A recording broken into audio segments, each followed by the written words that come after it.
पुस्तकों में न छपी है मेरी रवानी, न मेरी बात कही होगी किसी ने ज़बानी। सोचा कि आप जाने मैं क्या हूँ, देखो सुनो अब मेरी कहानी। मैं यमुना पुल, यमुना नदी के ऊपर प्रयागराज से नैनी के बीच बंधा हुआ हूँ। 15 अगस्त 2021 को मैं 156 वर्ष का हो जाऊंगा। इस पुल ने आज़ादी से 82 साल पहले ही 15 अगस्त की तिथि को बहुत महत्वपूर्ण बना दिया था, क्योंकि इसकी शुरुआत 15 अगस्त 1865 में हुई थी। 156 वर्ष की आयु में भी मैं रेल की सेवा में तत्पर हूँ, उसी दृढ़ता और मजबूती से जो मेरे जन्म के दिन था। मेरे जन्म की कहानी भी अद्भुत है। वैसे तो यमुना नदी के ऊपर मेरे निर्माण की योजना अंग्रेजों ने सन 1855 में ही बनाई, पर 1857 के स्वतंत्रता की पहली लड़ाई की वजह से प्रकल्प रोक दिया गया। उसके पश्चात गवर्नर जनरल लॉर्ड कैनिंग ने मुझ पर काम रोक दिया। वे सुरक्षा हेतु रेल को किले से या उसके आसपास से ले जाना चाहते, ताकि किले की बंदूकें उनकी रक्षा कर सकें। पर 1859 तक तकनीकी कारणों से ये विचार छोड़ दिया गया और मेरा निर्माण शुरू कर दिया गया। मेरे निर्माण के समय की भी एक रोचक कहानी है। ये जब पुल बन रहा था तो बार बार ये गिर जाता रहा। तब इसके बाद जो है ये इंजीनियर जो है इसे जूता मॉडल बनाया पानी के बहाव के लिए, कि ये फिर बनने के बाद पानी सीधे जाने लगा।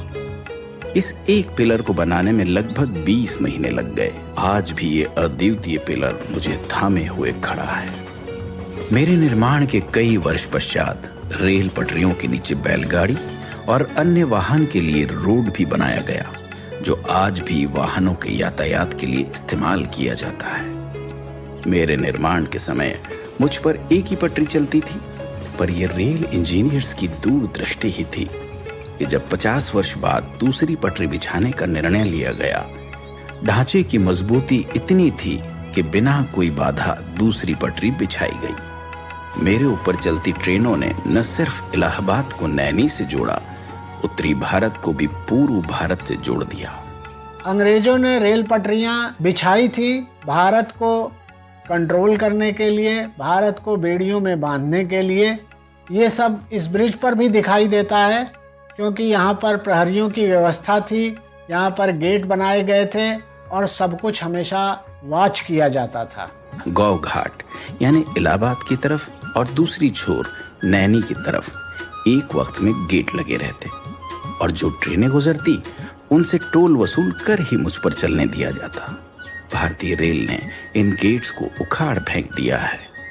ऊपर रेल, नीचे रोड, उसके नीचे यमुना पर बोट, ऐसे एक साथ 3 विभिन्न यातायात प्रणाली मेरे सौजन्य से चलती है। आज भी हर 4-5 मिनट के अंतर पर मेरे ऊपर बिछी हुई दोनों पटरियों पर तेज गति से ट्रेनें चल रही हैं। मुझ पर से गुजरने वाली मालगाड़ियां भारत की अर्थव्यवस्था को बहुत बड़ा योगदान देती हैं, और यात्री ले जाने वाली ट्रेनें इस देश की जनता, सभ्यता और संस्कृति को जोड़ती है। ये रेल कर्मियों की तत्परता, मेहनत और निष्ठा ही है कि लगातार 156 वर्ष से मेरी देखरेख और रखरखाव में कोई कमी नहीं आई और मेरी देश सेवा बरकरार है।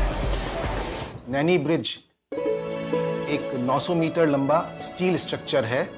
इस नैनी ब्रिज का रखरखाव अंडर वाटर सर्वे और अल्ट्रासाउंड जैसी तकनीकों से किया जाता है। इसमें सेंसर्स लगे हैं जो जल स्तर को मॉनिटर करते हैं और बाढ़ जैसे खतरों से सचेत करते हैं।